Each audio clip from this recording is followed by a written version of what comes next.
Is loss just unavoidable?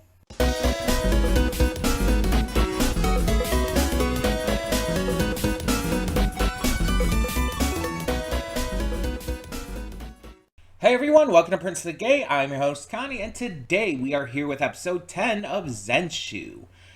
And last time we finally lost someone. This was kind of a long time coming. I honestly kind of expected that we would lose someone, and let's be honest, what was their name? QC? Something like that? The robot was the most expendable character because we really weren't learning anything about them. They didn't have any big focus until last episode. They were just kind of there. They existed, but there was nothing that connected us to them as a character. And that's what makes them a safe choice to kill off. Because in terms of writing, you have basically two choices if you're going to kill off a character. You either have to kill off a character that everyone loves and risk getting a bunch of people getting really angry and pissy at you, sending in a bunch of fan mail, really stupid, terrible people sending threats. That's never encouraged. Never do that. But you will get people doing that. And it's a risk. And some people are willing to take that. There are some shows, some manga, some games that will kill off characters who are extremely popular. And in some cases that actually works. It's actually it almost kind of makes the characters even more popular, depending on the piece of media. But in some cases, it does turn the fans against the creators a little bit. And so it's always a risk. But there's also the safe option, where you kill off a character who is obviously going to have an impact on the story, obviously going to have an impact to the other characters, but they're not going to have an impact to the fans as much. The fans might get it, might understand why it's a big deal for the other characters and for the story, but it's not going to hurt them as much as it would killing off a main character. And in this case, QC, or whatever their name was, this robot, again, was a very underdeveloped character. Not even really much of a character until last episode. They started giving them a lot more time and focus and having them interact a lot more with Natsuko, and it allowed them to feel like they had more to them. And if you're going to kill them off, definitely give them a little bit more in the episode that you do so with. That makes sense. Or chapter for the manga, etc., etc. It's you want to give them a little more because you kind of make a point of oh, we're going to start developing them now and then take them away from you. But it's it was the safest option. Because killing off anyone like Justice or Memeln or Unio at this point, even though they kind of teased that idea, because of Unio having died in the original story, and they kind of teased the idea of Unio using the sacrificial spell again. But no, instead, we have a noble sacrifice.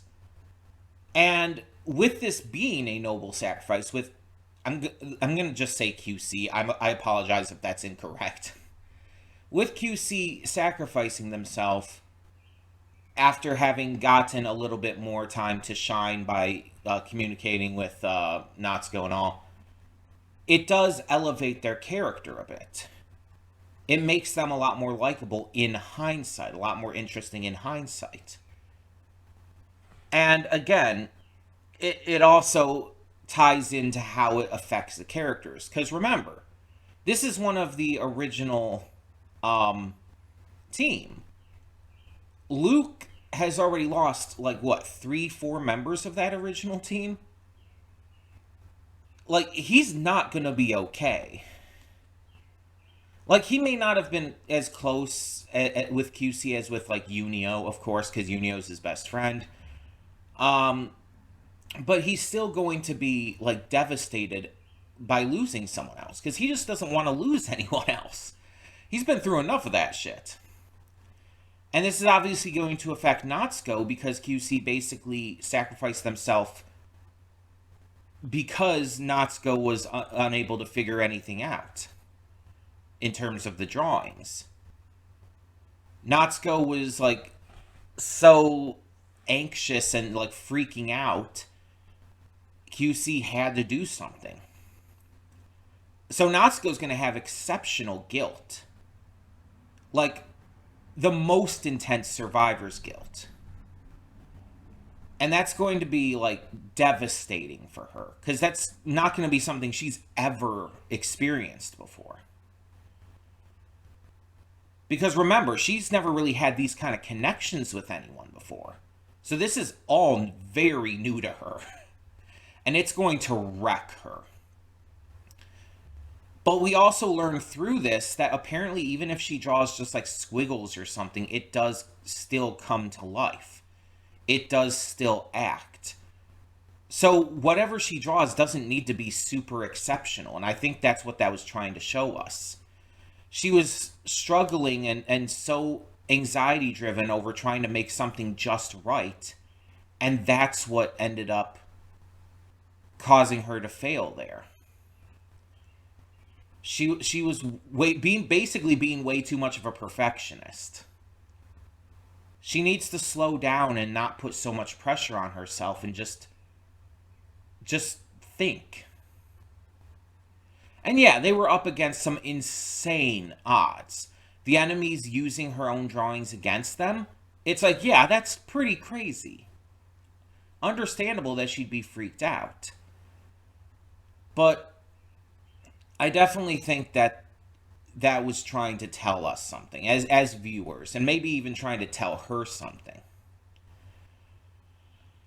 But I feel like this is going to kind of open up with Natsuko and probably Luke as well being in very bad places.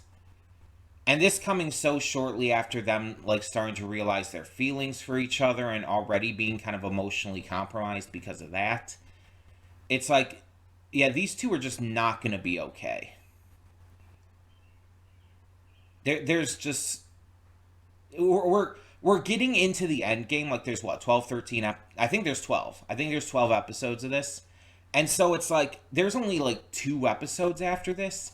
This is kind of the big turning point. This is kind of the moment where everything like really changes. And especially because this wasn't something that happened in the original story. It was said that in the original story, QC was like the only survivor after like the world was destroyed. So it's like, this is entirely the opposite result of that. And if that's the case, that does mean that the story can't unfold no matter what in the same way and end in the same way as it originally does. Which is hopeful, because that means that things don't have to turn out as, you know, sad and negative as they usually would. But it also, you know, comes at such a huge cost. So it's a very complicated result coming from last episode. And it's wild that this seemingly innocuous little isekai series is able to get this like intensely complex with its storytelling. It proves that this is like just it takes the standard isekai formula and makes it into something special. I've kept saying, it's like, I'm not normally this into isekai. But I've made no secret of how much I am into this series. Like on the Discord, I have a Zenshu channel on the Discord specifically to post every Wednesday that it's Zenshu Wednesday. I don't post anything else in that channel pretty much. I think I've shared like 1 or 2 pieces of fan art, but that's it. But it's like, for the vast majority of that channel, it's just me sharing that it's Zenshu Wednesday and being excited over that. It's like, that's insane. because it's like, that's how much I'm loving this. I just love this series so much in a way that like could never have been expected. That I celebrate every week when we get to Wednesday just because I'm excited to see more. It's it's so weird to me too because it's like this shouldn't be a series that interests me this much. But it is. And it's one of my favorite things I'm currently watching by far. So it's just a matter of it's a matter of this is just so well written and the characters are so fucking likable that I just get into it. I'm just like exceptionally invested.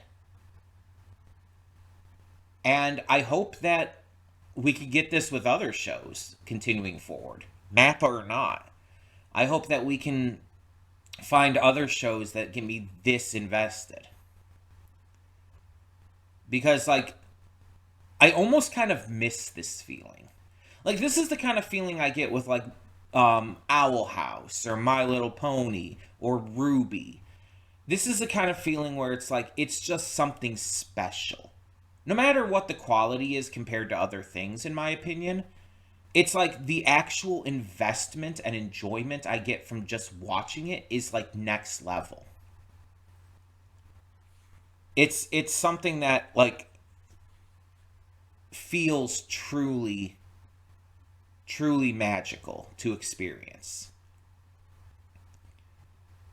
And I mean I wouldn't have it any other way. So let's get into this episode, see what we have in store, because it's probably going to get, like, honestly, it's probably going to get worse.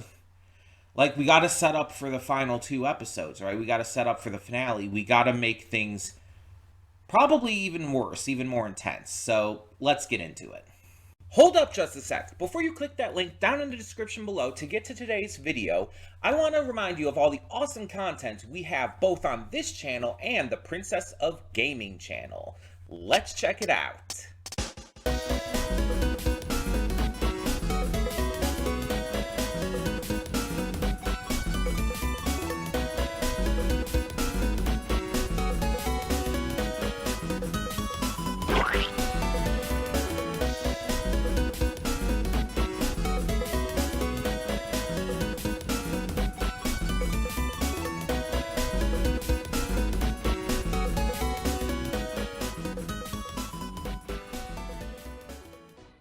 And we are back, and we'll begin with spoilers in 3, 2, 1, now. Yeah, I mean, I obviously don't think that they're dead for what should just be the most obvious of reasons, but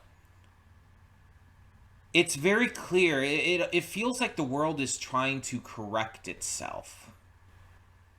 And this was almost kind of like brought up, that it's like things are kind of going back to how they were. And they can't completely, because that's just not possible with QJ being dead, but like we see Destiny is with the chairman again and not wearing the Servo Cat gear, even though she's still buff. We see that that Memeln is doing some kind of secret thing with the Voidism group. Which, I mean, I think that it might be different than what we're thinking it is. I don't think Memeln's turned on them again. And now, like, supposedly Unio and Natsuko are both killed in one go. Partially because of the scared, panicked townspeople, and partially because of the Voids, which are, again, copying Natsuko's drawings. And Luke sees this directly And this is, again, I don't think they were killed, because we saw like the void shrink into itself and then fly off. It didn't like completely disappear. I think they're going to be okay, but Luke isn't going to realize that. What I think is going to happen, Luke is going to become the ultimate void. He's going to become the ultimate void. He's going to be, destroying things and everything. But I think whatever has happened to Natsuko and Yunio, they're going to come back and they're going to work together and stop him and save him. That they're going to be able to bring him back down somehow. I don't know how. I don't know exactly what's going to happen. I don't know exactly what is happening, but that's my prediction, because honestly, I don't see anything else really making a lot of sense. Um, but yeah, I mean, we saw Luke's face at the end there. This is clearly his breaking point, just like Destiny's death was in the original story. This is clearly what's going to cause him to snap. I think it's a foregone conclusion. He is going to become the ultimate void. But I think it's also very fucking clear that he's going to be saved. Because, like, I have, like, no percentage of belief at all that he's going to die. And I really don't think they're going to kill Natsuko again. I don't think any of our main characters are going to die here. The thing I'm wondering, though, is if we do stop him and save him, Memel will probably be revealed to be, like, not a traitor and just doing whatever, doing something else, like maybe trying to help. And I think that Destiny will, like, end up not being with the chairman. She's only doing it now because he's offering to help after the calamity that happened with the last void attack. She's doing it for the sake of the children, which is absolutely in her character. But I don't think she's going to stay with him. I think all these changes are going to stick, but we're just like kind of having an almost corrective moment here that's going to end up being reversed. But this is kind of like the clinching point. Because if we can reverse literally the apocalypse, the end of the world, Luke turning into the ultimate void and destroying everything, if we can reverse that, I think everything else will reverse and it will become the new normal. And I think that's what we're going to aim for. Because this very much kind of feels like a message, a theme about changing the world and making it a better place through any means necessary, even if it involves hardships, even if it involves like you being demonized. It's like doing your best to change the world for the better. Not just to help yourself, but to help others as well. It feels like the theme that they're working towards here. And obviously there's many themes with this. I mentioned like the themes that I can connect to in this episode with how Luke was handling things. And even Yunio at first, though he did let it out. He did have a really good cry.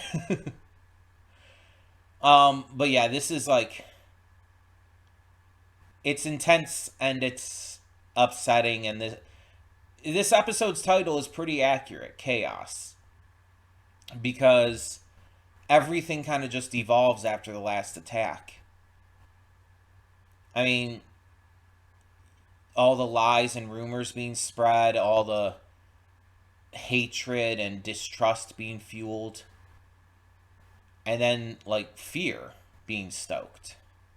It's all just led to this chaos, this intense craziness that's going to cause, so many problems. And it's believable. It's realistic, because this is the kind of shit that happens in real life. Out of fear, out of anxiety, out of anger, people in real life will tend to do shit like this.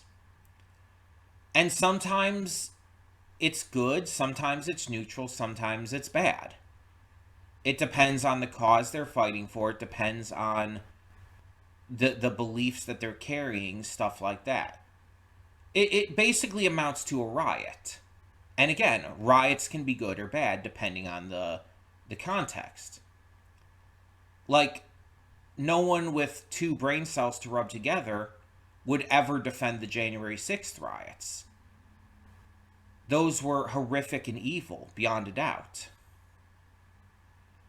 But you got to remember, after Martin Luther King Jr. was assassinated, it was riots that led to the reform that allowed changes to be made for the benefit of people of color.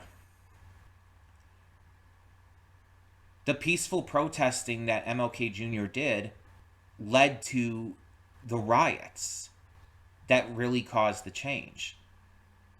Riots helped with Pride. Like, the very first Pride was a riot. The Stonewall. That's right? I think it's Stonewall. But yeah, it's like that was a riot, and that's what led to a lot of the rights that we've had and been gaining. Even if, our current administration is trying to take that away. It's like sometimes riots can be good, sometimes they can be bad. It just depends on the context. And with the context we have here, I would say it's pretty neutral.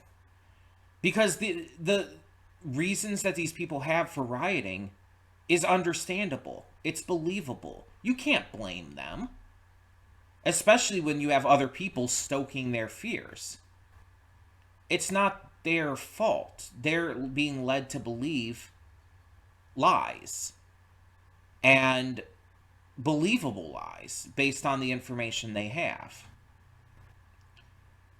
They're just trying to protect their families, their friends, the people they care about. You can't blame them for that. They're not doing all of this out of an act of evil. They're doing it out of love.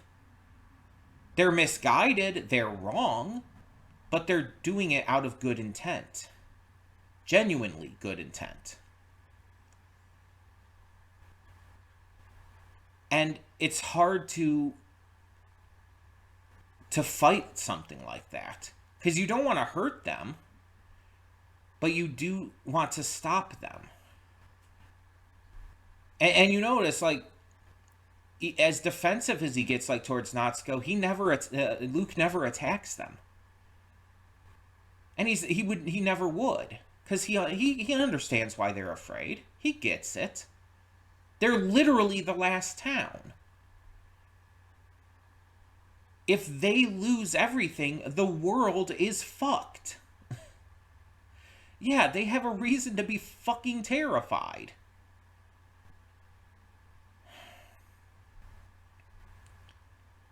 The fact that there's so much depth and nuance to this series, like I said in the pre-thoughts, just wows me. The fact that these characters are, like, you get this invested in them, that they have this much, character to them, is phenomenal. Like, there are multiple points during the reaction today where I got emotional. I started tearing up. I never full out cried, but I did tear up. And the thing is, like, I probably will cry by the end of this. I don't doubt that. Unless I somehow stop myself from doing so just by the expectation that I will. Which has happened before. But we have, like, only a couple more episodes to go, and it's definitely going to get more, like, scary and intense and sad and chaotic. And, I mean, I'm on one hand excited for that because it's like, good shit, but it's also upsetting. So it's one of those cases where you almost don't know what to think. I guess we'll just have to wait and see. We will be doing both of the last episodes together, as we typically do with most things. So it's it's a matter of just next week we'll get to the final 2 episodes, and we'll kind of go from there.